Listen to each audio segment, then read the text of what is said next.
the new Head Start program performance standards. And today we're thrilled that Ann and her team have come to the partnership to do this specific webinar with Community Action. Office of Head Start has been great partners with us doing these regular webinars for our network, and we greatly appreciate the chance for you to be able to ask questions specific at Head Start within a Community Action environment directly with the Office of Head Start.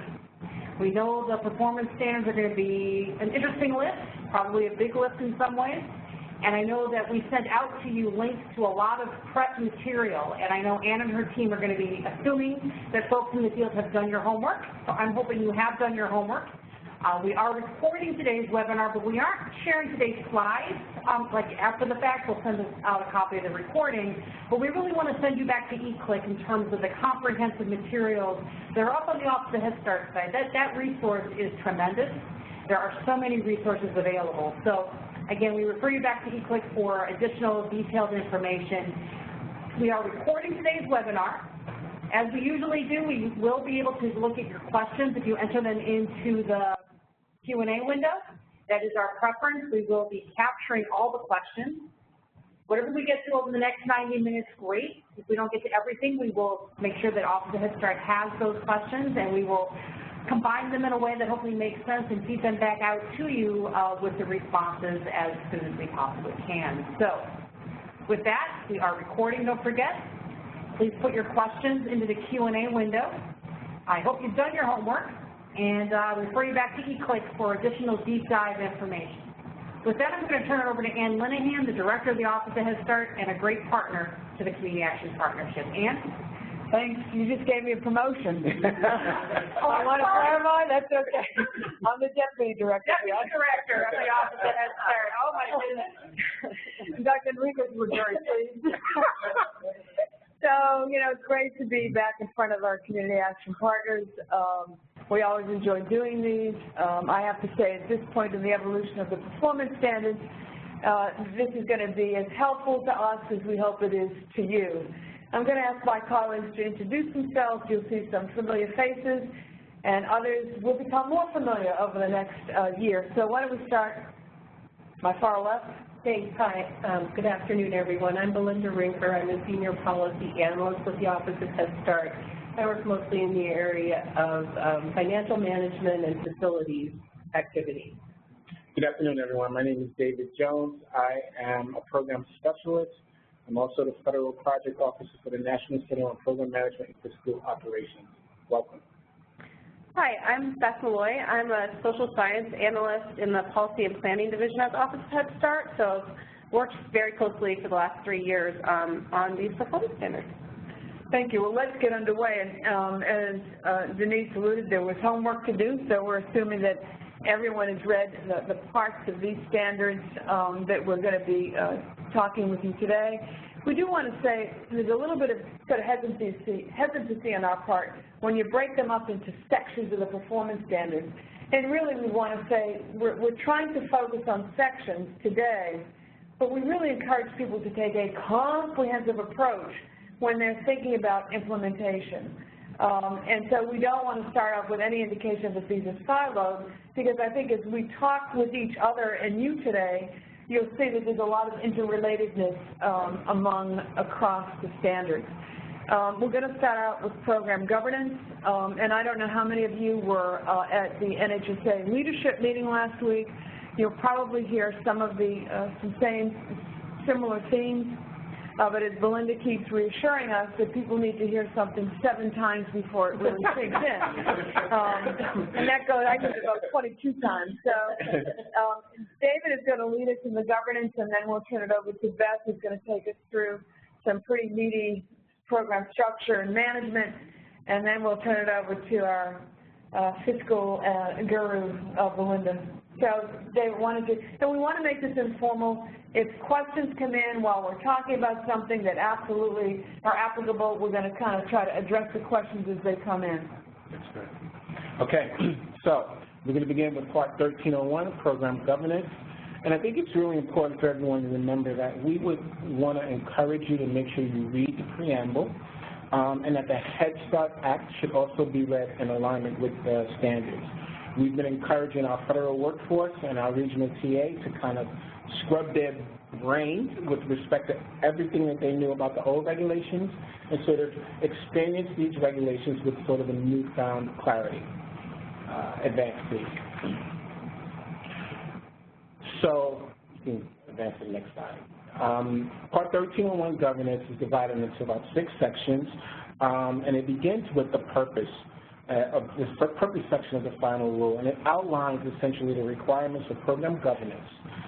So we know, again, that there's going to be time within the coming weeks, as Ann said, and months to kind of delve more deeply into these requirements. There also will be sort of future trainings and an additional sort of 9-month rollout plan that we have in the central office.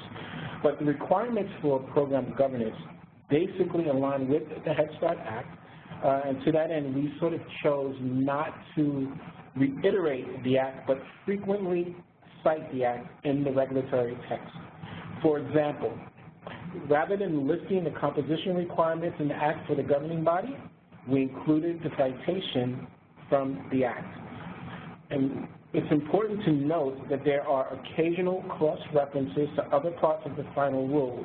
So this part really must not be read in isolation, and we'll highlight some of those examples as we go along. And again, as you can see on the slide, the 6 sections that we're going to cover are governing body, the policy council and the policy committee, parent committees, training, and task procedures. Advance, please. So 1301.1, sort of this section requires agencies to establish and maintain a formal governance structure where the governing body and the policy council have distinct roles. We listened to the field's comments on the NPRM and restored the requirement that programs have a parent committee as part of the formal governance structure. Again, as most of you are aware, parents are and have always been foundational to Head Start, although we never intended to minimize that with our NPRM proposal not to require parent committees.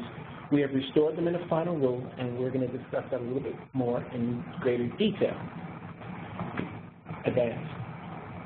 1301.12, the governing body, essentially aligns with the Act and the requirements for the composition, the duties, responsibilities, as well as conflict of interest. With respect to advisory committees, similar to the NPRM, we address the governing body's discretion to establish advisory committees. Now, the rationale for this language in the final rule is that we had received several requests for clarification on advisory committees from the field. And note that the final rule is simplified from the NPRM because the commenters thought our proposal in the NPRM was overly prescriptive, and that wasn't really the intention. So there are 2 things that we really want you to think about with respect to advisory committees. Advisory committees can be established on a range of topics such as mental health, services for children, and fiscal issues. But the focus of this section in those advisory committees are those advisory committees that the governing body establishes to oversee key responsibilities. If they are going to establish an advisory committee to oversee key responsibilities, the rule just requires that the governing body notify the responsible HHS official of its intent to establish such an advisory board. It does not require approval, just notification. However, very important, the governing body must always retain legal and fiduciary responsibility for the program. With respect to the use of data, we did add one responsibility. Governing bodies need to use information and data to carry out their responsibilities and make informed decisions about the program. So we wanted to be intentional and direct about what information should actually flow to the governing body and the policy council to guide their work. Some examples of the data that the rule requires the governing bodies and the policy council to use are the results of ongoing monitoring processes and data on school readiness. And do you want to say anything about training for governing body and policy council based upon your specific roles? No. Okay. Next slide. So with respect to the Policy Council and the Parent Committee, Section 1301.3, again, it aligns similarly with the Act, the requirements of composition, duties and responsibilities, and conflict of interest. The use of data is the same requirement that was included for the governing body. And terms of service. So as we proposed in the NPRM, the final rule allows the Policy Council and Policy Committee the option of establishing in their bylaws that members can serve 5 one-year terms, which is up from 3 one-year terms in the previous performance standards. Members must stand for re-election each year. And the rationale for this change is that it really gives programs flexibility to align with the birth to 5 approach and the 5-year grant cycle. It supports continuity, and it increases the understanding of the complexities of the Head Start program and the regulation. We received overwhelmingly positive comments about this change during the NPRM, and it's important to add that, you know, a lot of grantees have sort of shared with us that when they are fortunate enough to have a group of parents that sort of invest their time and energy into Policy Council, by the time that they would get them really trained and sort of understand that their roles and responsibilities, they would be phasing out. And so this continuity piece is going to be really significant for grantees and really help Policy Council, I think, fully embrace their roles. And I think that the one thing that I think when we make a regulation, there's always sort of that unintended consequence, right? And I think one thing, well, we all believe that having the opportunities for up to 5 years, you know, being elected every year is good, and based on what you said in terms of the 5-year grant cycle now, and but we also know that it's not also an opportunity for a small group to monopolize a policy council for 5 years. Right. This is an incredible leadership opportunity for parents. So you do want to see that as members, you know, get seasoned, that there are other opportunities for other parents to, you know, to come in and join those leadership roles. Yeah, I mean, it's so foundational because I think there's pieces of advocacy. They learn about how our program operates, but they also learn a little bit more about civic engagement. And one of the things that we've seen is that parents who fully embrace these roles and responsibilities, they may start off in one role with the Policy Council, move on to others, and then as they follow their kids through the rest of the education experience, they tend to, you know, take on those leadership roles in other environments as well. So with respect to reimbursement, we added low income in the final rule to clarify that programs may reimburse reasonable expenses if necessary to ensure that low-income members can fully participate in Policy Council and Policy Committee activities. Next slide, please. 1301.4, parent committees. So we received many comments objecting to our NPRM proposal to no longer require parent committees. The majority of commenters sort of supported restoring the requirement and stated articulately the many benefits of parent committees and reiterated our long-held view that parents are the cornerstone of Head Start. So we restored the requirement to be substantively the same as it is in the previous performance standards. We made a few additions in response to themes that came through clearly in the comments. So programs must ensure that parents of currently enrolled children understand the processes for elections to the Policy Council or Policy Committee and other leadership opportunities. We outlined the minimum requirements for parent committees like the previous standards, but also explicitly support programs' flexibility to determine the best methods to engage families using strategies that are most effective in their community. And we changed one of the minimum requirements to require that parent committees have a process for communication with the Policy Council and the Policy Committee. Next slide. 1301.5, training. So training is really another critical part of ensuring that governing bodies, advisory committee members, and Policy Council have the tools and information they need to carry out their responsibilities effectively. The final rule requires that agencies provide training for the governing body, advisory committee members, and the Policy Council, including training specifically on the performance standards based upon their distinctive roles, because we think it's critical that these different groups have an understanding of the broader program requirements. Next slide. And last but definitely not least, impasse procedures. And I'm thinking Ann will jump in here as well. I might.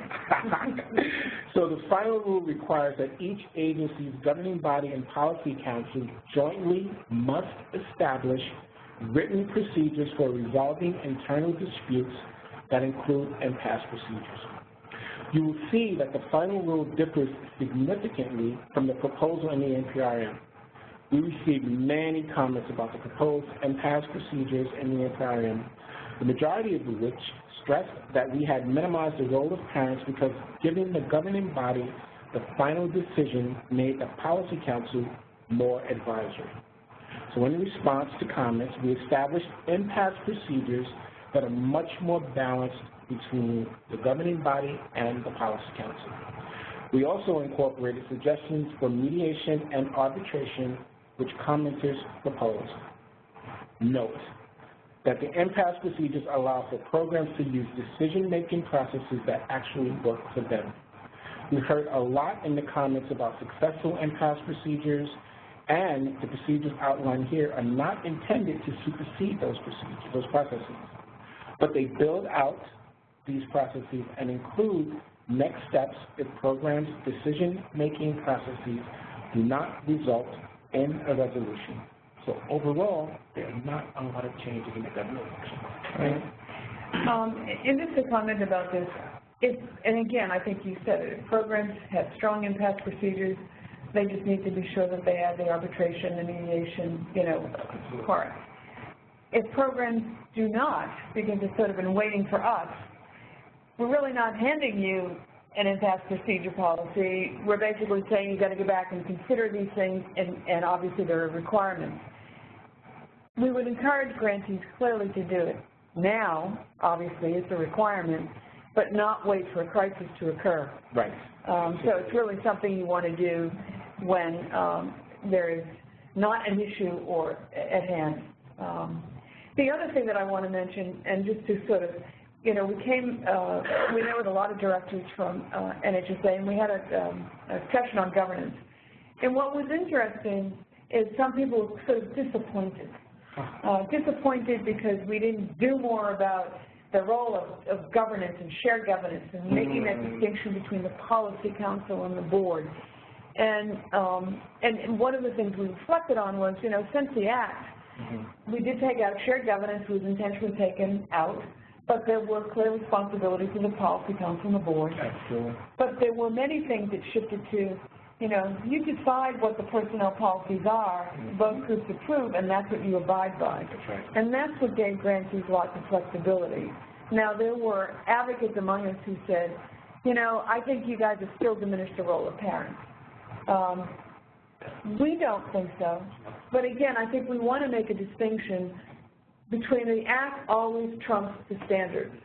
So we never could have done anything in a regulation that was a different signal or different message than was in the Act. And again, we're talking to a large advocacy group here. I think this is when you begin to think about your own reauthorization for the platform. And again, the civil servant, we're not commenting, but if folks are dissatisfied with something, it may not be in the regulations, but it may be an issue that people might say, we want to kind of take this up as reauthorization. And again, not making judgments, sure, but we heavily relied on the Act for this section, and it ended up being pretty small, but I think it got some significant wins for the community and things that they strongly advocated for. Did you have a comment, Beth? Yeah, why don't we go on if we can? I'm sorry, go ahead, Denise. In terms of that one question up there, is governance specific about the previous standards and the new standards about the delegate agency needing to have it was interesting because I found myself distracted when David was talking because I was looking at that question saying, Ann, you should know the answer like flat out. And so I was thumbing over to Appendix A and the Head Start Performance Standards, and clearly when we talk about, I'm not sure exactly what they're talking about in terms of does the delegate agency have to have a board, and do they have to approve the same things? It's very clear in the Act what the governing body needs to approve. We are not placing those requirements on the delegate board. Those are strictly reserved for it. And again, I think folks remember, we have a relationship with the governing body. That's who we have our legal relationship with. And their roles and responsibilities of what they need to approve or disapprove lie with the governing body. So the governing body could theoretically, though, in their contractual arrangement with their sub-grantee, put into place certain elements. They must apply. They must apply. I mean, they must meet all the Head Start performance standards that relate to whatever aspect of the program that that delegate agency is running. Belinda, do you have any comment on that? Well, and I think some of that issue is, should there be a responsible entity associated with the delegate agency? And I think to your point, they can certainly, as a grantee, write into their delegate agency agreement. We'll talk a little more later about those agreements and delegate agency relationships. They can require that delegate agency to have a board or some point of communication or they could structure an advisory board with that delegate that would be giving information to the grantee. So there's really a lot more flexibility. There's not so much that the delegate agency has to have something. It is what will really facilitate an effective relationship between the grantee and the delegate agency so that high-quality services are delivered and that grantee can exercise effective oversight of the delegate agency. So, again, we're seeing a couple of more questions that I think get back more to what was past practice than what we're requiring today. There's a great question that said, it was about, right here, also request clarifications to requirements for the parent committee to participate in the recruitment and screening of Head Start staff. I'm not sure there ever was a requirement, but it was probably a very wonderful practice that this program put in place. And so the next question is saying, but tell us, are you saying that the policy council approval for hiring and terminating of Head Start staff is no longer required? What we are saying is it depends on what your policies and procedures say about staff hiring, firing, and again, from some agencies, you may have very prescriptive policies and procedures that both the policy council and the board have voted upon, which may require a level of parent committee involvement even in screening. That's not a requirement. It's something that an agency chooses to do that's got unanimous votes to carry on business that way.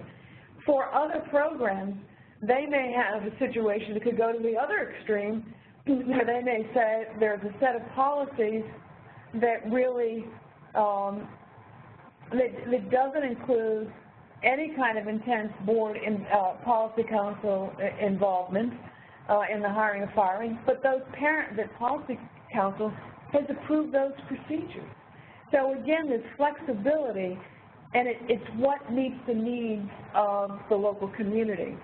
Now I know, again, folks may say, but you know, if you're not requiring the policy council prescriptively to be involved in every step of it, or even the parent committee, you're diminishing the role for the parent. And we want to put that responsibility back in the program because it's your responsibility. We talk about parents being the cornerstone of Head Start. It really is your responsibility to ensure that there's meaningful involvement of the policy council.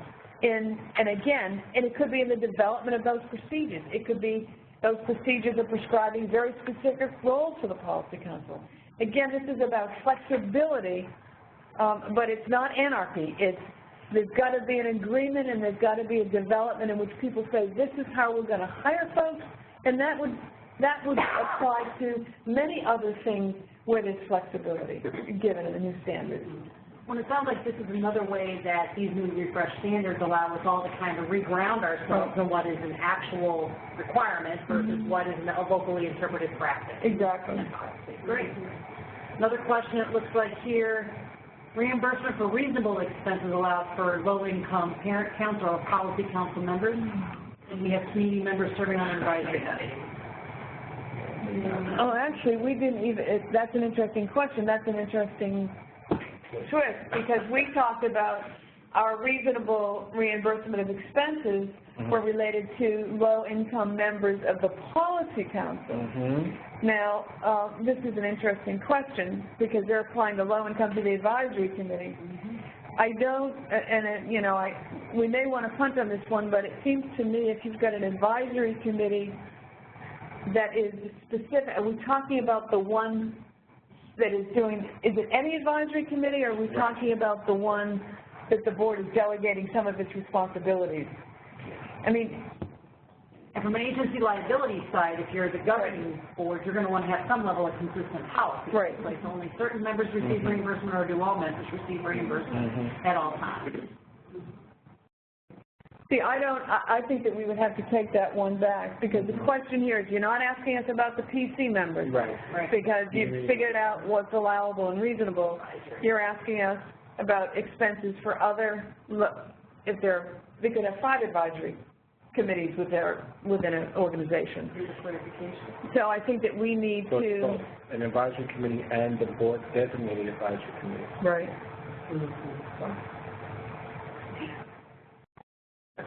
I mean, I think if... Yeah, and it's interesting because folks serving, if low-income parents are serving on the board, certainly their mileage and, you know, child care would be covered. But before we extend that out, although I think, as I'm thinking it through, I think we know what the answer is, but I think we want to kind of just get back to folks. It seems, yeah. But I'm glad you're bringing up these issues. You're already challenging us. I'm sorry, huh? Yeah, let's move on, yeah. Okay, so the next subpart, as we call them, that we're going to be looking through is Part 1302, Subpart B, Program Structure. We didn't really have time to go over the overall structure of the regulation, but what David just went over was Part 1301, which comes first, governance, and then Part 1302 includes all of the program operations, sort of all of the requirements around how you deliver high-quality early learning and comprehensive services. And we're going to focus today in two of the subparts in that part, which is program structure, and then in a few minutes, program management and quality improvement. Advance. So program structure includes 5 sections. It goes through the requirements about how to determine your program structure, and then it has structural requirements for several standard program options, the center-based program option, the home-based program option, and the family child care program option. And then it details the availability and requirements for running locally designed program option variations. So when you waive or change any part of the requirements under our standard option. So we'll go to, delve into determining program structure first. So the first part of this section tells you about how you must choose a program option based on the needs identified through your community assessment. So it harkens back to ERSI and the community assessment and makes clear that programs should be choosing their program option based on the needs and strengths identified through that assessment. The next paragraph clarifies that no matter what program option you choose, you must deliver the full range of comprehensive services, so just making sure that that's clear regardless of the program option. There also are more details here for the first time on conversion of Head Start slots to Early Head Start. And then the final paragraph clarifies that regardless of the source of funding, any hours that meet the Head Start program performance standards can count as hours of planned class operations. So this means that programs can use blended or graded funding models to design their programs, but for hours to count toward their Head Start service duration requirements, which we're going to get into next, they must meet all of the performance standards for those hours of services. So essentially, we are not judging the hours of service based on where the money comes from. We are instead counting those based on whether or not you're meeting the performance standards. So the next slide. The first standard program option that is detailed in this subpart is the center-based program option, and you'll see some similarities through each of the standard program options in terms of how they're organized. They go through the setting, the ratios or caseload as applicable, and then the duration requirements, and then licensing and square footage or safety requirements. So the first, in 130221 center-based option, the setting is clearly defined as primarily in the classroom. The next paragraph goes into the ratio and group sizes requirements, which are essentially unchanged, except that we have added additional flexibility that now allows 9 children with 3 qualified teachers in early Head Start without a group size waiver. So that is one additional child in terms of group size, but then actually a stricter ratio. You have to have the 3 teachers, but you can do that without a waiver. Under service duration, this is really the big one, right? So this is what I know a lot of people are interested in. Certainly have been some signals about what might be coming down the pipeline in this in terms of your duration supplement applications. So a lot has changed from the NPRM. In the NPRM, we had proposed for Head Start center-based service duration requirements to be 6 hours a day and 180 days a year, and then early Head Start to be 6 hours a day and 230 days a year.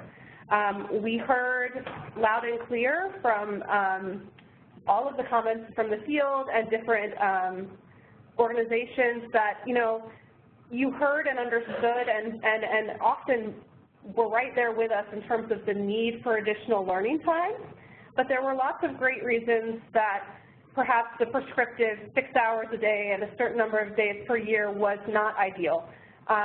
Certainly the research also supports that it's really the number of hours and not necessarily a very particular prescribed configuration of those hours that matter for kids.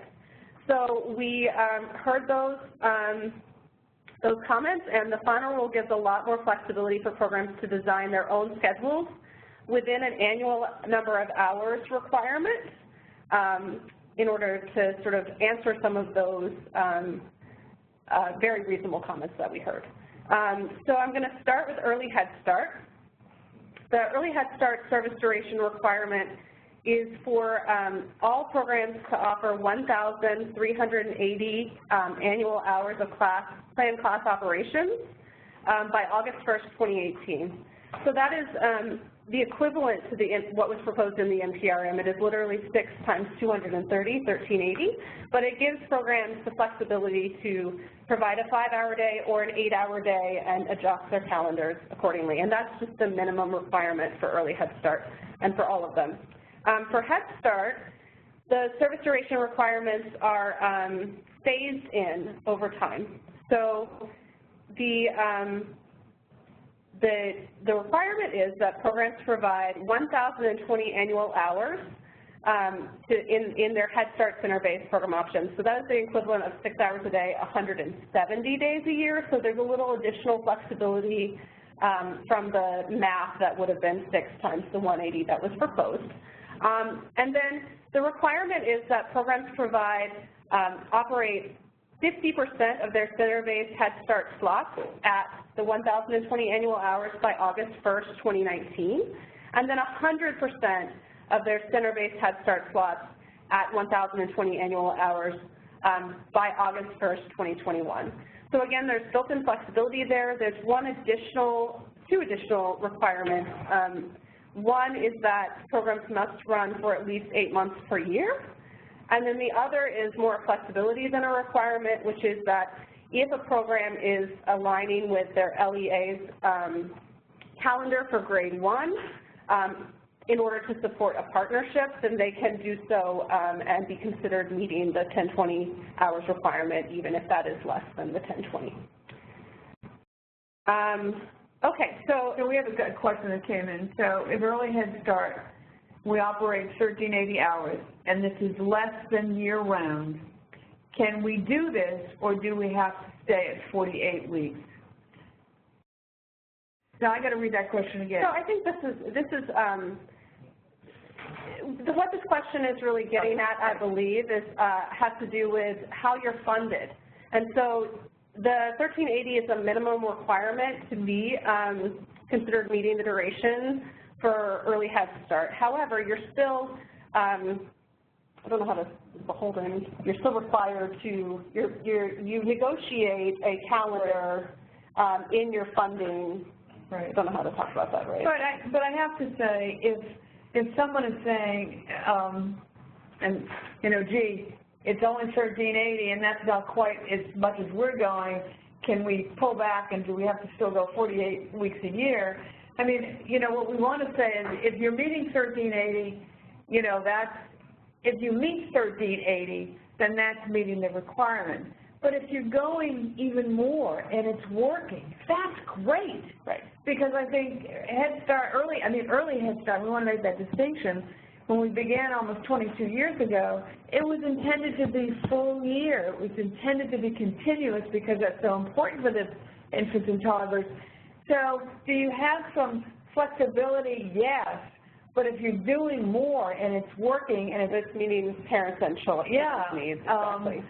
I think that's right. So yeah, so the everything that's written into these requirements is really a minimum, and programs are, you know, encouraged to create a program option that works for your community. Actually, that is even required in that 1302.20 section, that you use your community needs assessment to determine your program structure. But then also, you know, that's once you receive a grant award to provide services that you've described and negotiated, you are needing to meet those services unless you come in for a change of scope, right? Well, even reducing the hours might not be, you know, necessarily a change of scope, but I think people ought to think about what's working, right, and why you got to 48 hours, which is probably very meaningful for the community and for the parents and for the kids. Again, there is a requirement now that, you know, does give you flexibility, but again, I think you need to think through what the needs are of your children and community before you say, well, this gives us a license to provide less service hours. And again, we're not making judgment here. There may be some very, very compelling reasons why you think, whew, you know, if we could go 46 weeks, or it's, for us, we're giving you the flexibility, but it must at least in the aggregate come up to 1380. Right. Okay. So an additional piece with the Head Start duration requirements is that there are requirements that for what we're calling secretarial determination. So essentially, the section gives the Secretary of Health and Human Services the authority to reduce the percentage of slots that would need to operate at the increased duration levels, so the 1020, if Congress does not give us additional funding to prevent slot loss. So we certainly heard in the comment process that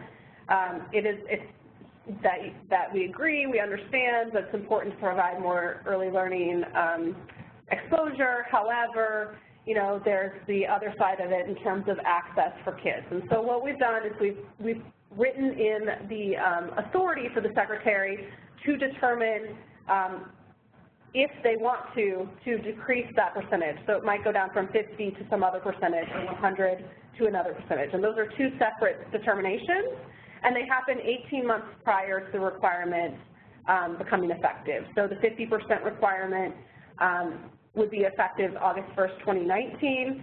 The secretarial determination must happen by no later than February 1st, 2018. And I should mention there's an important question that just came in, but I also should mention we have an implementation table.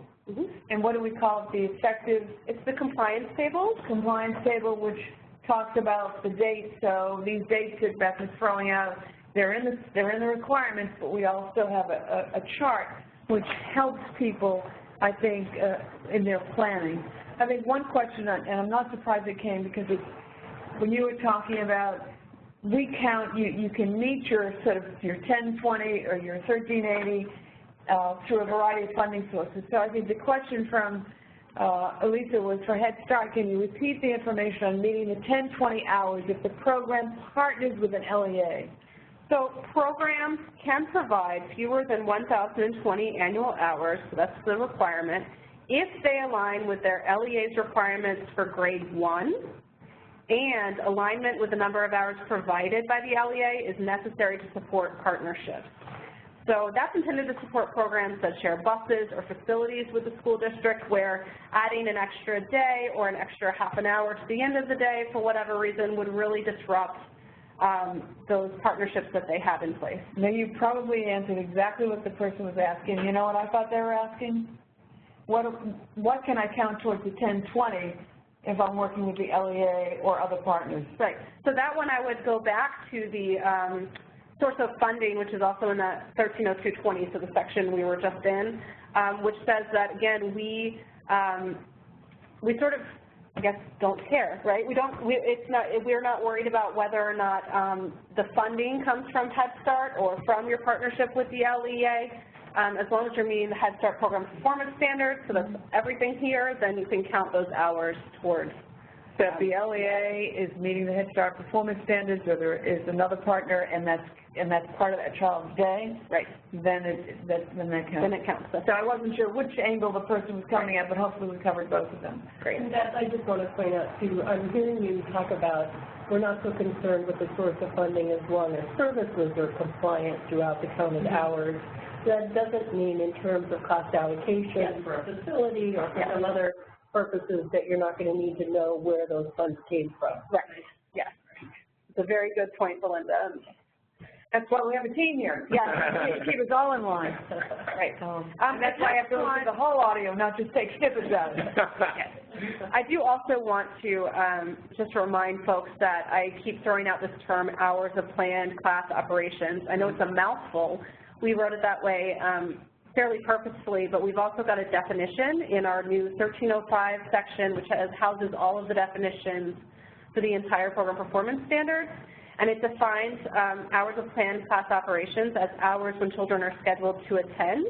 And then it includes sort of a list of examples of things that don't count, such as professional development days.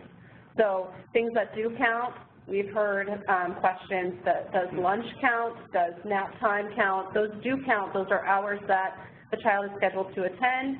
And certainly for lunch and transitions and things, those can be really meaningful, active, engaging learning times. And we actually have some requirements in the education section that talk a little bit about doing that intentionally.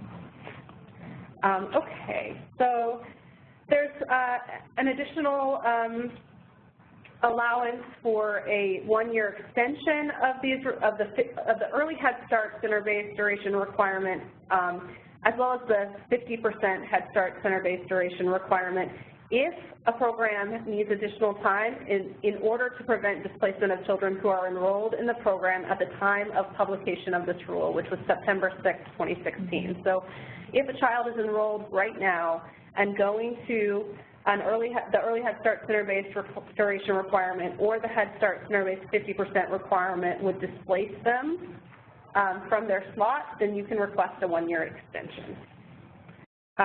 There's also an extension for migrant or seasonal Head Start programs, just making clear that the migrant or seasonal Head Start programs are not subject to a specific number of hours, but they must make every effort to provide as many days and hours of services as possible. And then finally, licensing and square footage requirements state that programs, among other things in this section, state that programs must meet state, tribal, or local licensing requirements even if exempted.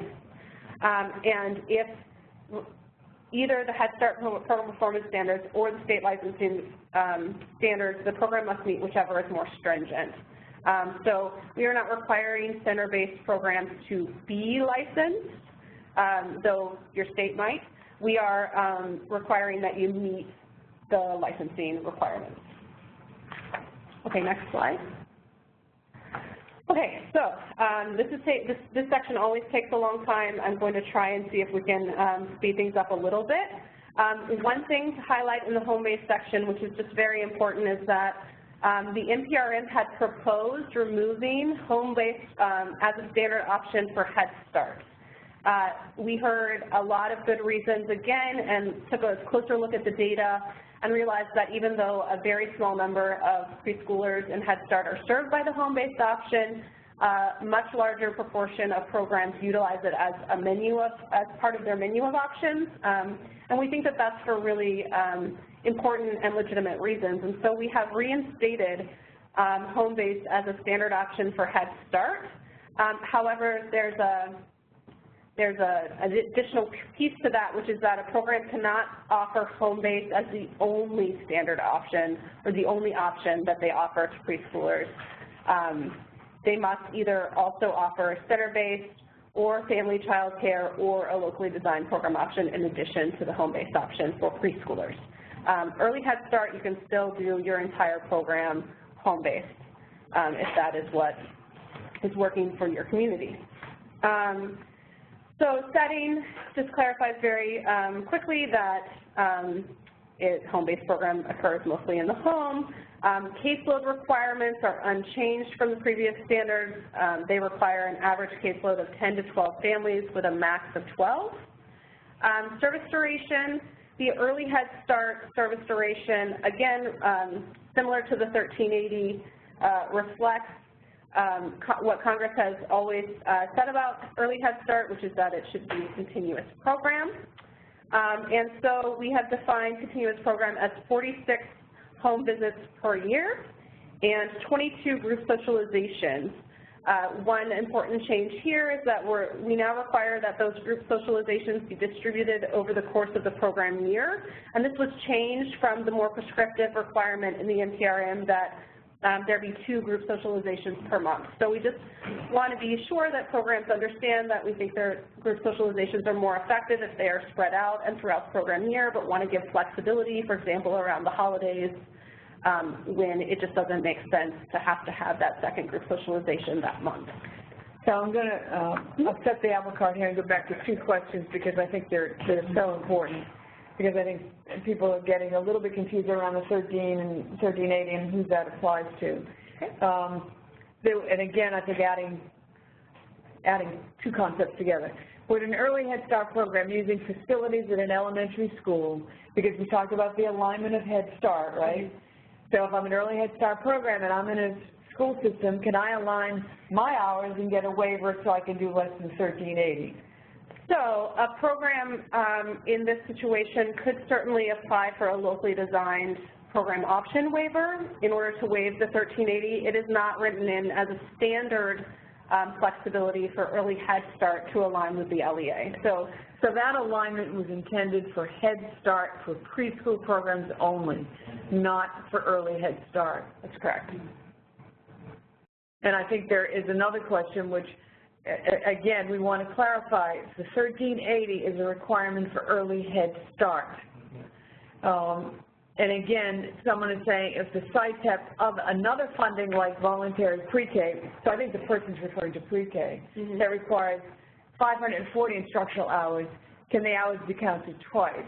I think what they're talking about is can they count the 540 and then deduct the 540 from the 1020 and so, I mean, I think the answer, one thing to clarify, the Head Start requirement is 1,020 annual hours. So if you're serving preschoolers, the requirement would be 1,020 annual hours, not 1,380. That is for Early Head Start infants and toddlers. The other thing that I would just reiterate is that from our perspective, those 540 hours could count towards part of your 1,020 as long as the Head Start program performance standards are being met for all of those 540 hours. So that would mean, so typically it wouldn't mean just, oh boy, the kids can go to preschool in the afternoon and the bus takes them and drops them off. Right. It would be a very intentional sharing of curriculum and I mean, this would be very intentional to do that.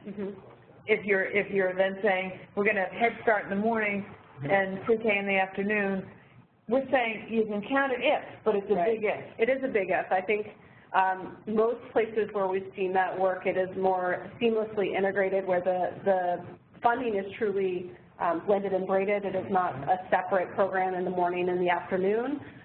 If it was separate and the requirements were not being met in the afternoon, all of the Head Start program performance requirements, then you would not be able to count that separate time. You would need to be providing 1020 in addition to that time. All right, now I'm really going to pressure to skip through. Yeah, no problem. So we talked about the service duration. We did not. Did we? Yes. For Head Start, we maintained the service duration from the previous performance standards, which is 32 home visits, 16 group socializations per year. And then we clarify that in order to meet the minimums, we do expect for programs to make up home visits and group socializations if they cancel them, if they are canceled by the program. If they are canceled by the family, they are asked to make every effort to make them up. And then finally, you cannot replace home visits or group socializations with medical or social services appointments for the purposes of meeting the minimums. You have to ensure that you're meeting the requirements laid out in the education section about what a home visit has to look like in order for it to count. Then finally, licensing and square footage requirements. It used to say, sorry, licensing and square footage requirements. Instead, we changed it to be from the NPRM to final safety requirements. We no longer require group socialization sites to be licensed. We did not intend for that to rule out other, community spaces. Instead, we say that they must meet the facilities safety requirements under 1302-47. Family child care option, we really have to breeze through here, but we'll get straight down to ratios and group size. They are essentially unchanged. We have tweaked the wording in an attempt to make them easier to understand. The service duration requirements are maintained in terms of family child care programs needing to provide sufficient hours to meet the child care needs of families. And then it's tacked on that they cannot go less than the 1,380 hours per year. Most of our family child care programs offer many more hours in order to meet the needs of families. We do not want that to change. However, we are setting a minimum bar across all of Head Start that for family child care it should be 1,380. Licensing requirements, in this case, family child care providers are required to be licensed by the state, tribal, or local entity. And then finally, this is where you're going to find the requirements related to the child development specialist who does announced and unannounced visits at least every 2 weeks, and that is an unchanged provision. Can I get back to the licensing question for preschoolers? And I'm not the person I assume was asking for preschoolers, but maybe not, maybe just more in general. This grantee has a large room, apparently with several classrooms with no barriers. And I don't believe that was previously allowed, and I don't believe it is, obviously we didn't make any provisions to allow an open classroom setting. So there is we have our performance standards with us, so maybe someone has picked up something. In the meanwhile, I do just want to direct you to what's not a new resource, but the Head Start Design Guide, right, which is on the eClip. And it does talk about what are the best practices around materials and dividers and what's appropriate for an infant toddler classroom versus a 3 to 5-year-old classroom. So take a look at that design guide if you're working with an open space and one divide. So this is someone who's really reading the standards, whoever asked this question. Again, so I'm going to read the requirements because I think it's important. It's under licensing and square footage. A program that operates 2 or more groups within an area must ensure clearly defined, safe divisions to separate groups. A program must ensure that spaces are learning environments that facilitate the implementation of the requirement, here we go, in Subpart education. And the divisions must limit noise transfer from one group to another to prevent disruption of an effective learning environment. So I guess the question that I would have for the person that is asking is how could you achieve what is being required without having some level of division? Right. So again, they do have to be explicitly divided. I think there are some programs who have been able to do that with more of an open learning environment structure to their facility, and that is what we're trying to allow here. But we are very careful about the things that we require. So they have to be there must be clearly defined safe divisions to separate groups. So that is number one. How do you clearly define? I mean, I'm just, and I think here is sort of an issue. Sometimes when we're not so specific, people say, well, I want to know, is the wall 6 feet or is it 12 feet or is it, what does it look like? And I think this is where you will see several times in the standards, which I think can be frustrating for grantees at times because they'd rather say, just say, a brick wall that's, but here we're saying there must be clear divisions. You've got to do a reduction of noise. So if there's a way in which you can achieve that, that you think meets this requirement, then you have that flexibility. And again, I'm not sure how you could meet it without having some dividers of some, you know. Right. So, okay. So thank you. Correct, that November 2016, is that the issue of the question? No, this was, so I think that harkens back to the question that we've been hearing a lot, and maybe you want to go ahead and address related to monitoring. November 7th, 2016 would be when that requirement is technically effective, but I don't know if you want to speak. Well, I think it's effective. I think it's, and I don't know, I mean, in this particular case, I think we've always required, you know, dividers or barriers or distinct rooms. So if you've been operating and no one has ever said, hey, you know, we don't think that meets the requirements, look, we're not going to be out there doing monitoring this fall to any large extent. What we want to do, if you say, wow, in order for me to meet this, I really need to think about how to really restructure that large room, I would say you don't want to displace the kids, you don't want to close it down, you don't want to close the classroom down. If there's something that you can do planned, maybe over holiday, maybe over the Christmas break, maybe over, you want to approach this reasonably with a plan that is not disruptive to children. You know, we're not going to be out there saying, by November 7th, you haven't done this. It really is, what is your deliberate plan to do a meaningful sort of fulfillment of what these requirements are asking? And again, I think these are all based on research, what's good for kids, how children learn, and I think we've been fairly consistent. It's just been sort of a little bit different. It's been articulated here in a way that hasn't been in previous requirements. It's really a new allowance. Yeah. There are some very specific, I think, though not as specific as how high the wall might be, which I understand can be frustrating, but some specific sort of qualifiers to that flexibility. Okay. And the portable wall on wheels option? Yeah, I don't think we want to go into that level of detail. So I'm just going to go on to the next slide. We are running low on time, so I'm just going to say that there is a locally designed program option variation available. Basically what this section does is it tells you that there is a waiver option. It tells you what you can waive, what you have to do in order to receive a waiver, so what you have to demonstrate, and then it goes through the timeline for transition from previously approved program options. So your previously approved program options can continue to operate without getting approval until July 31st, 2018. So those dates are going to be, again, in the compliance table and in the regulation itself.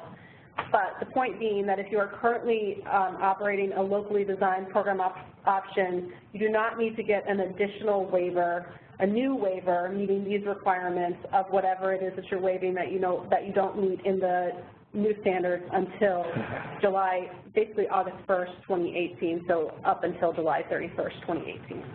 So there are two more questions that I think are important we kind of have to struggle with, and I think maybe Belinda, you can help us with the second one. The first one is currently we meet the hour requirement because of UPK funding. However, if we lose UPK funding, we would not meet the new hour requirement. So would you recommend making changes to the Head Start, I'm assuming to your Head Start program, in order to ensure you meet the requirement in case the funds are lost? I think here again, you have a 2-year window of planning to get there. We're saying that for pre-K, the 1020 doesn't need to be met until, I think, August of 2018. Is that correct, Beth? 2019. 2019. 2019. Mm-hmm. So 3 years. You have 3 years to make meaningful decisions. You're going to know if you're going to be losing your pre-K.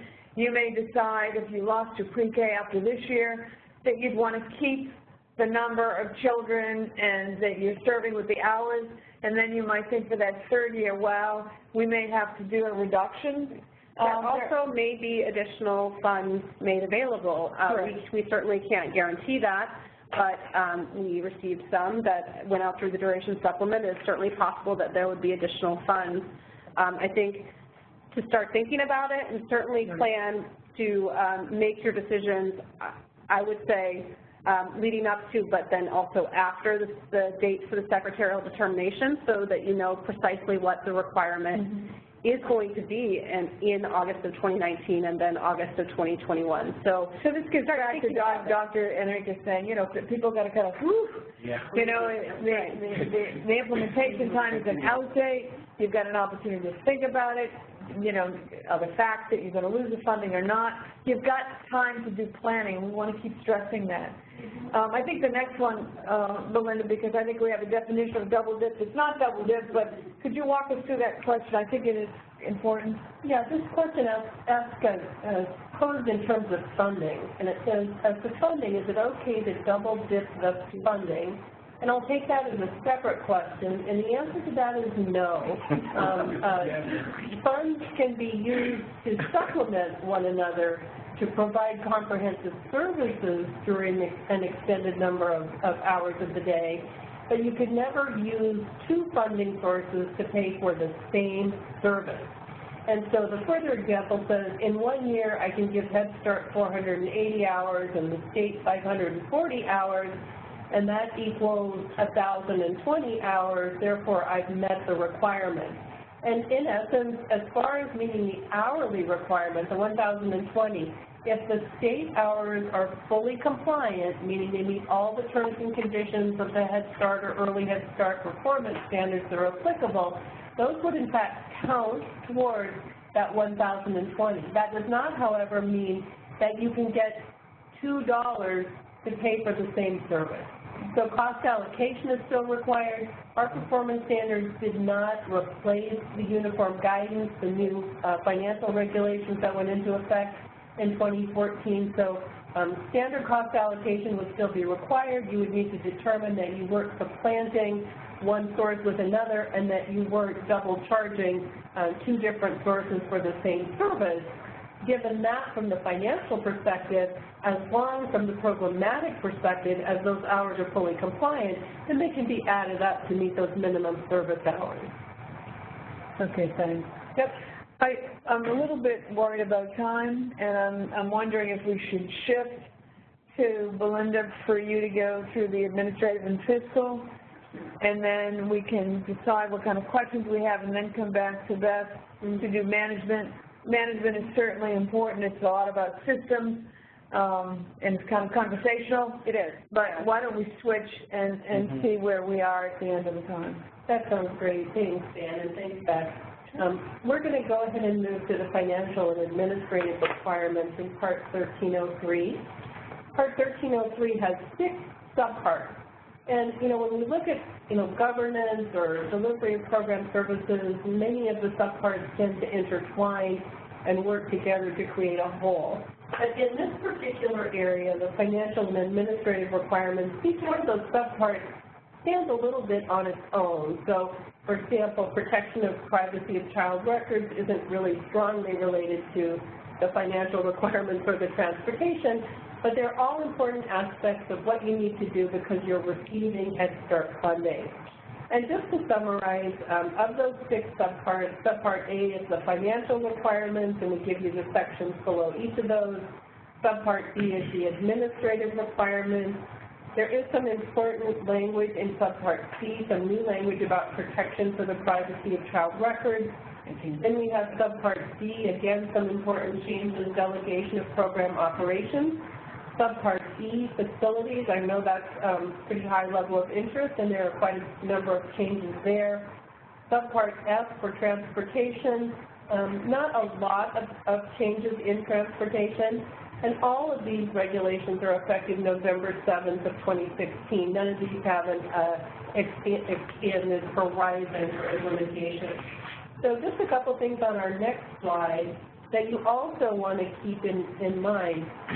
Beth mentioned earlier that all of the definitions, and that's kind of typical of how regulations are structured these days, are found in 1305.1. They're no longer woven through the performance standards.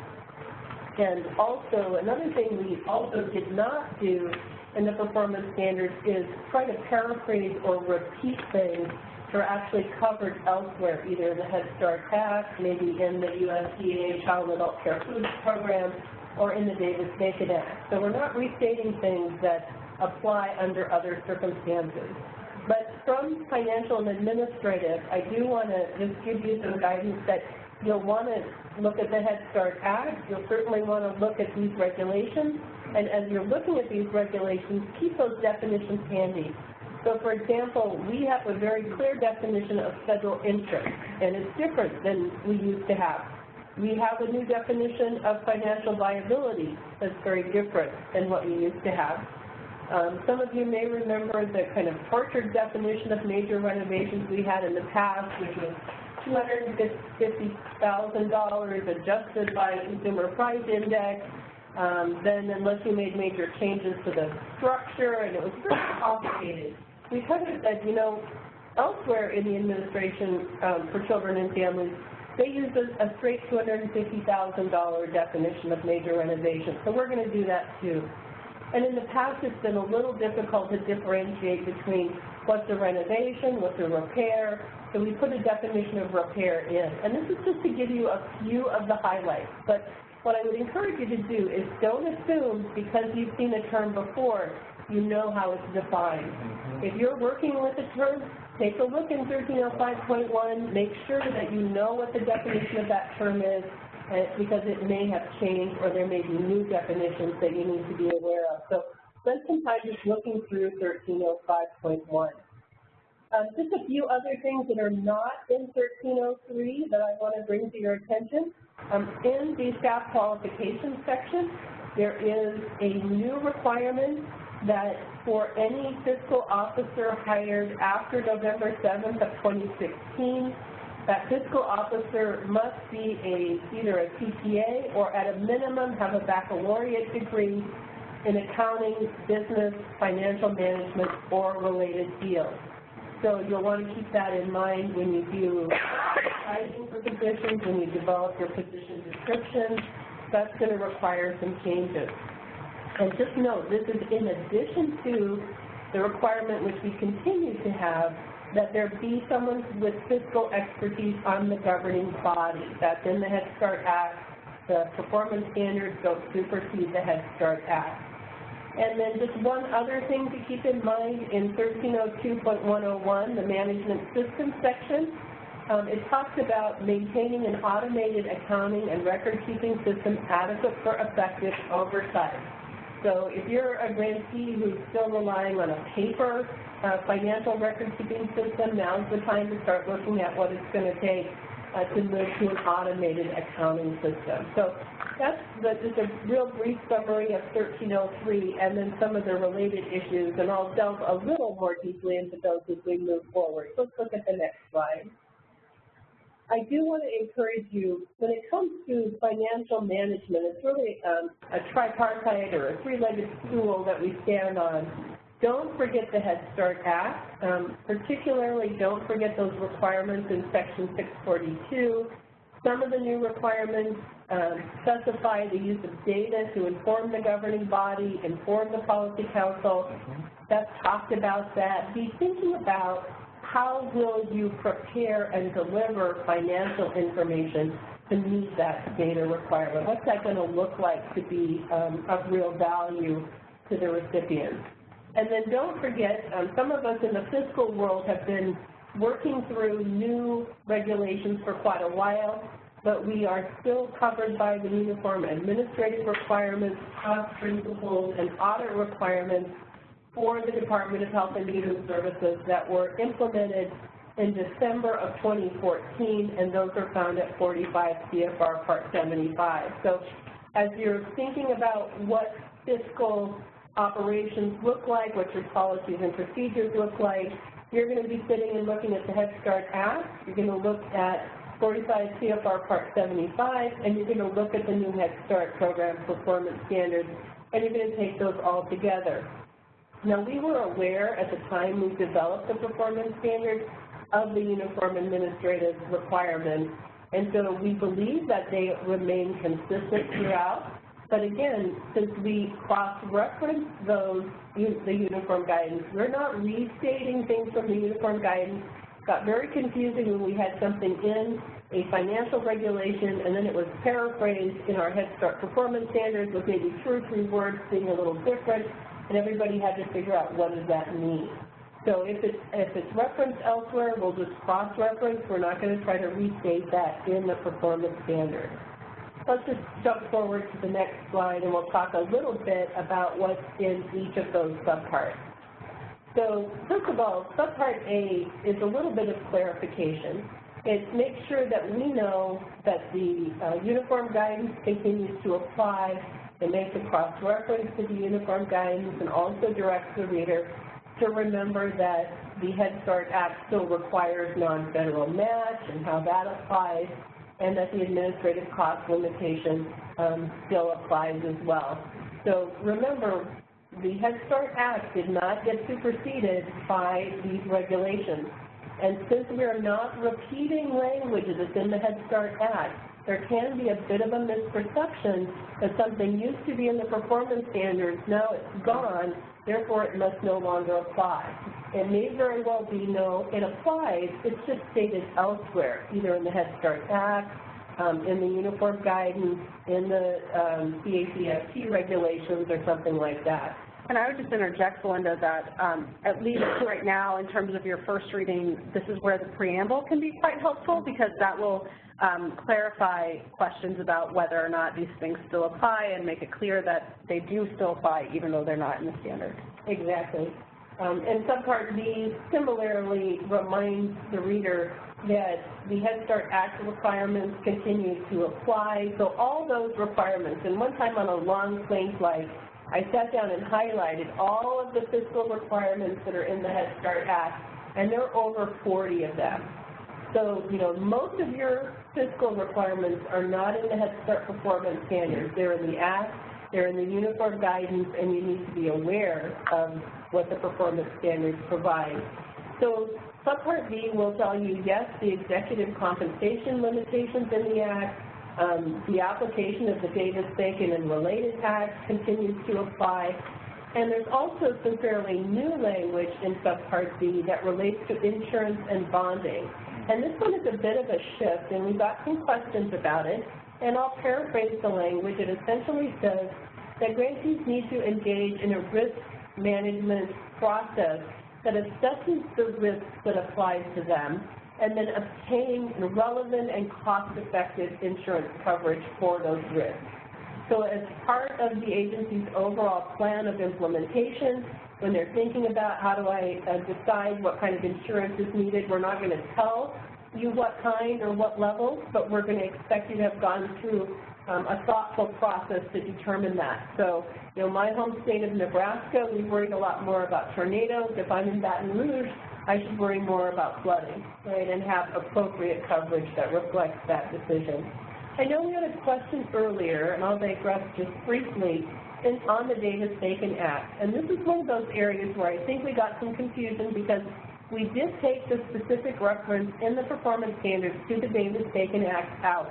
We did that because the Davis-Bacon Act is already in the Head Start performance standards, as well as the application of Davis-Bacon is in that actual act. It talks about what's a covered activity.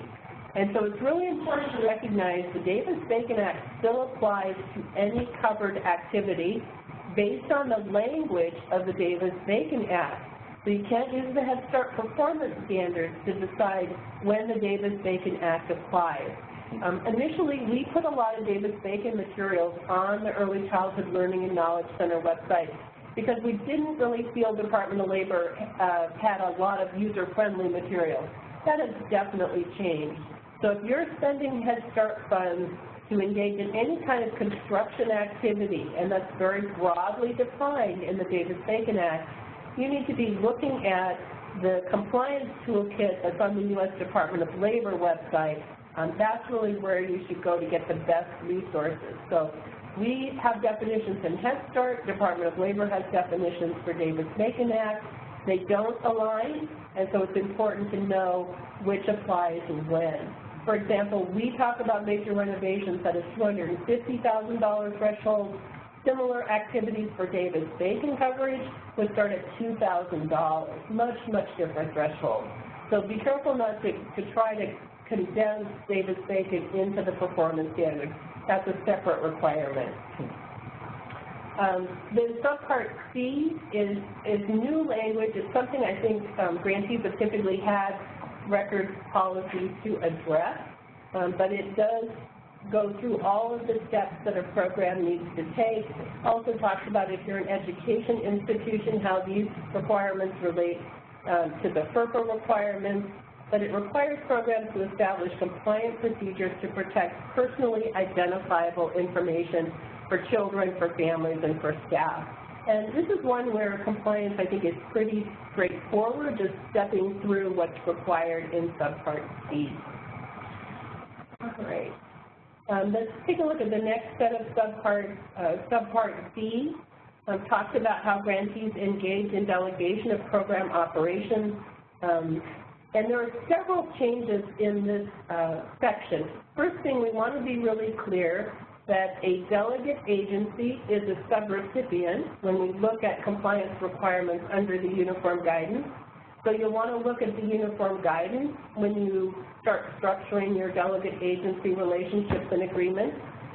There is language that says that a grantee cannot put funds to a delegate agency unless they have a written agreement with that agency that includes certain required information, including a way to challenge decisions that the grantee makes with regard to continuing their relationship with that delegate. So take some time. If you work with delegates, make sure you understand the requirements to make the determination of who is a delegate agency. That has to be based on the substance of the relationship, not how you label the agreement with that entity. The requirement that those agreements be in writing. Be sure you cross-reference to the requirements of the uniform guidance, particularly Appendix 2, that talks about provisions that must be in all contractual agreements over $10,000.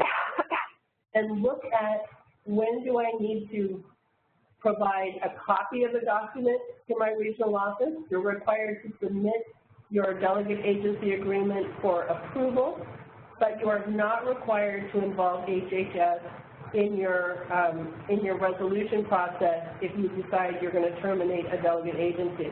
To give notice of that process, you don't have to involve. So there's no further reference all the way to your regional office and so forth if you terminate a delegate agency relationship. So for grantees who have delegates, spend some time in Subpart D. Subpart E is facilities, and there are quite a number of changes there. I mean, the overall structure really remains quite similar.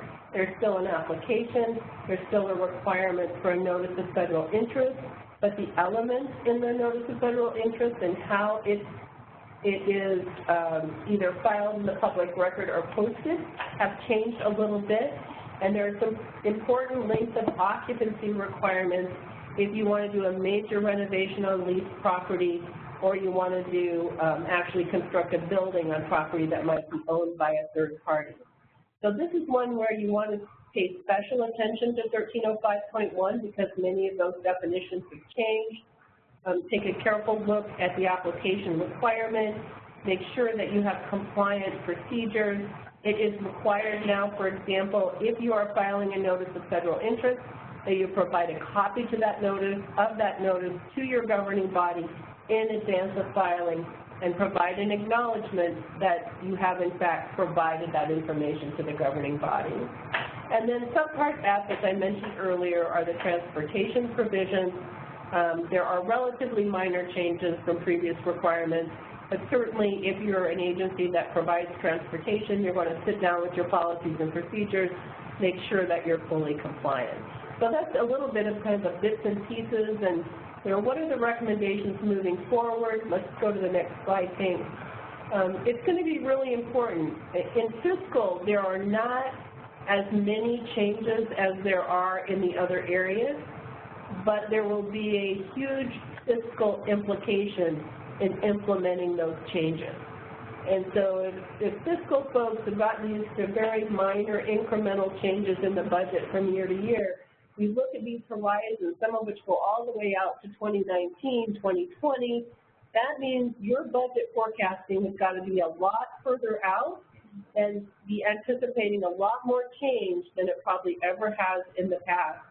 And so these strong programs, fiscal governance partnerships where information is exchanged, financial consequences are discussed, are really critical to plan for how you will finance all those changes. And that is going to be foundational to getting that work done. And you're really working primarily within your existing budget. You know, we have the duration funding available, but in essence, the funding is pretty well set that you'll be working with. So it also challenges you to think about, you know, how do I relate to my delegate agencies? Am I current with that? What's my relationship with community partners? Do I need to change some things around who volunteers and how? We need to re-examine our relationship with donors. Maybe we need a different kind of non-federal match than what we've had in the past. So even though the fiscal changes are not as significant, I think the fiscal impacts are very significant. Thanks, Belinda. We have a couple of more minutes. Obviously, we're not going to get to management in any depth, and we'll have to sort of work with Denise and sort of figure out how we're going to manage the next webinar. But we do have 3 questions that came in. 2 are telling me, boy, people are really reading these performance standards, which we're thrilled about. And I'm going to take the easier one that did require reading, but with the reauthorization of the Head Start Act coming, how will this affect new performance standards? It's an interesting point. I'm going to give you the silliest example of all. Let's say in reauthorization, Congress, signed off, the President signed off, and in the Act it said fiscal officers will now have to have a PhD in psychology. If that were the case, and that was in the Act as a new requirement, that means that the regulation that we just promulgated about the degree requirements of the fiscal officer would be null and void. So just think about the Act will always trump the regulation. Obviously, for us who have worked on these for decades, we're hoping that there aren't many things in the next reauthorization that would require then some revisions in the regs. But so 2 questions moving forward, I think. One was an interesting one. Kids in our state, when they take a nap, we can reduce the ratio. Beth?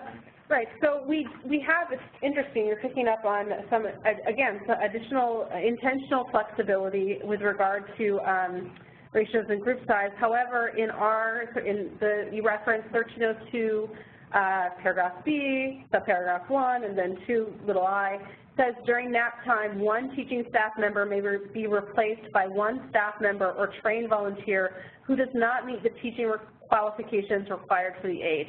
So that is not a waiver or an allowance to reduce ratio.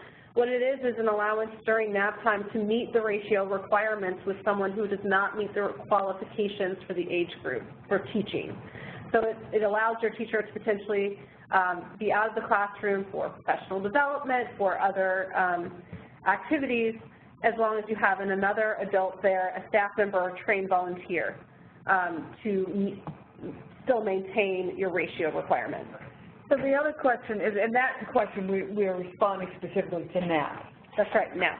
So I think the next question is, for those of us who have been around a long time, it was always, wow, my program ends in, the end of June, so come May 1, if I have a new enrollee, if I have a vacancy, I really don't have to fill those slots. Now, with the new Head Start performance standards, what happened to that 60-day, it's absent, you don't talk about it in the new standards? Right, so that's right. It used to say that at 60 days you did not have to fill a vacancy in your enrollment. Now what it says in 1302.15, we're in ERC, 1302.15 paragraph A, the little letter A, it says a program must fill any vacancy within 30 days. What that means is that by default, a program does not have to fill a vacancy in the last 30 days of the program year. But if it happens, if you had a vacancy 40 days from the end of your program year or 60, you would have to fill it. And I think with, in terms of explaining our intent there, we've tried to frame it as thinking about how important those 60 days could be for a child or family in terms of all of the services that you can provide. If that's the only preschool experience they might get before kindergarten, for example, there's a lot that can be done in those 60 days. And so we just thought that that was an awful lot of time. It can be, you know, a third of your program year. So now it's 30 days. So even though it does not explicitly say you do not have to fill a vacancy within 30 days, the common sense interpretation that you have to fill it within 30 days is that if there's only 30 or less days in your program year, you do not have to fill it. I think there's 3 more questions remaining, and one was on, do we have to? Right. I can jump in and answer that question. Can you give them the question? The question was, do we need to refile our notices of federal interest? On existing buildings. On existing facilities, and the answer is no. Any notices of federal interest that are compliant with existing regulations until these new ones are effective on November 7th of 2016 do not have to be refiled. Any new notice of federal interest that the grantee files after November 7th of 2016 must meet the new Head Start performance standards requirements. So I started out as a Grinch this morning. I might as well end as a Grinch, right?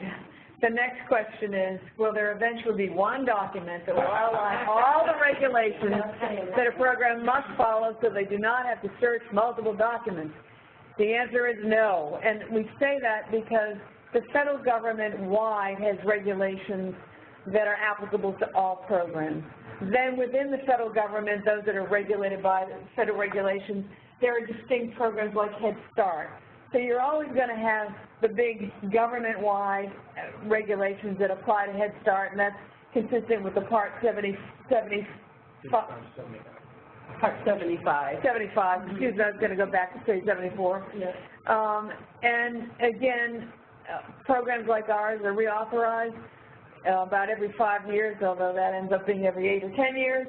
Reauthorization is different than the regulations. The regulations is something that is done within each office. So the Office of Head Start has a responsibility, and it's usually told, when reauthorization, the Act usually dictates. Certainly did in the 2007 Act. It very clearly told us that we needed to update our standards around several different places, which we have done. It just did certainly take us some time, but. And I think what we've tried to do is make sure that the same references are not in all documents. We've tried to streamline to the extent that we can, but I think you'll always have probably 2 or 3, at least 3 references that will apply to your program. It's just. That's right. I will just highlight that, you know, eventually, right, there will be copies of the Head Start program performance standards, and those do include an appendix that lists language, applicable language where possible from the Act, from other acts like IDEA, for example, that sort of you can go and cross-reference the language that applies there to the extent possible. And the same thing is true on the ECLKC. So if you're using the electronic version on the ECLKC, it may be easier to navigate for the places that we were able to do that. For the government-wide, sort of because you're receiving federal funding requirements, those aren't built in the same way. Those are whole, like the Data Staking Act, it's a whole separate set of regulations that apply, not because we're telling you they have to, but because they just do, if that makes sense. And I think the last question that we can take is, and I think this is one that we could even apply more broadly. The person is asking under the education, I think it's under HR, education management, if a program has education managers, coordinators, and curriculum specialists that do not have a baccalaureate or advanced degree, what does that mean for the program as of November 7th? So if there's no waiver provision for those, I think what you need to say is you need to sit down with your management and your board and say, this is a requirement. We currently do not have staff that have those qualifications. Then what's our implementation plan? We don't think that we're not encouraging you to turn around and fire anyone that doesn't need it.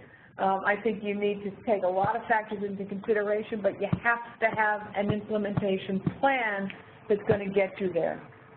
Again, we're not having monitors out this fall, and I would like you to divorce it from, if you're concerned, I would much more, we would encourage programs to focus on how they're going to get from point A to point B if they need to get to point B.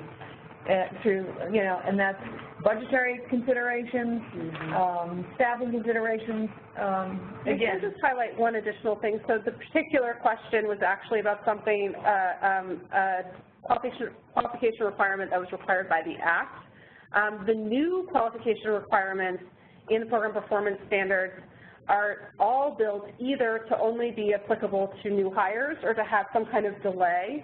So please look at those requirements really carefully in terms of is it just for folks who are hired after the publication of the rule, or do you perhaps have time? Again, there is, they should be included in each of the individual requirements, but there's also that compliance table that's going to list. Where do you find it? Where do you find the it is on the ECLKC. I'm picturing it under the performance standards. There's a box that's called effective dates, and that's where those resources related to that. Because it really is about effective dates. That's right.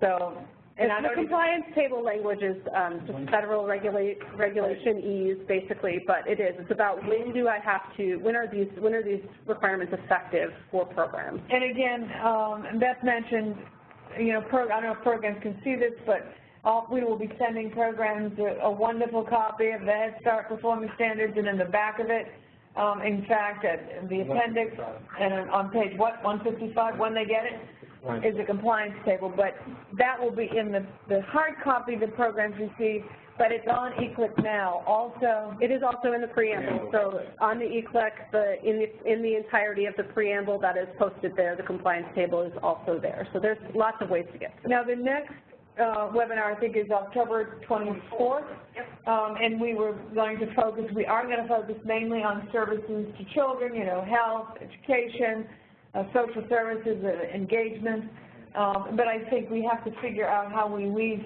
management into that, because the last thing we want to do is give the impression that management isn't the sort of management systems or the underpinning. Yeah, we actually think it's quite foundational to everything, right. And so, you know, you'll see there's a really strong focus on using data, and that's woven throughout all of the performance standards now. So. Well, and I hope you saw that the people did their homework. They did. Good question. It's really great to hear. Yes. Well, thank you so much, Ann, and everybody here. We really appreciate your time, your expertise, your responsiveness to the tough questions that came in. And as I mentioned, we didn't quite get to everything. The next webinar is on the 24th of October. There is a link up on our website for this, and I know it was in the e-news, and it will be in our e-news this week as well. If you have not registered for it, we ask that you do so.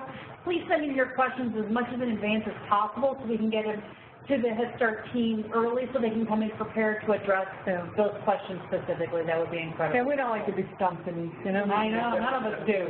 Trust me. And one of the pieces, the partnership we've been working on over the next few months is trying to map the CSBG organizational standards and the Head Start program performance standards, and where there are some crossover elements. So we look forward to working with the Office of Head Start and all of you on that work. So thank you so much, team, for being here, and we'll see you again in a couple of weeks. Thanks. Bye, everybody.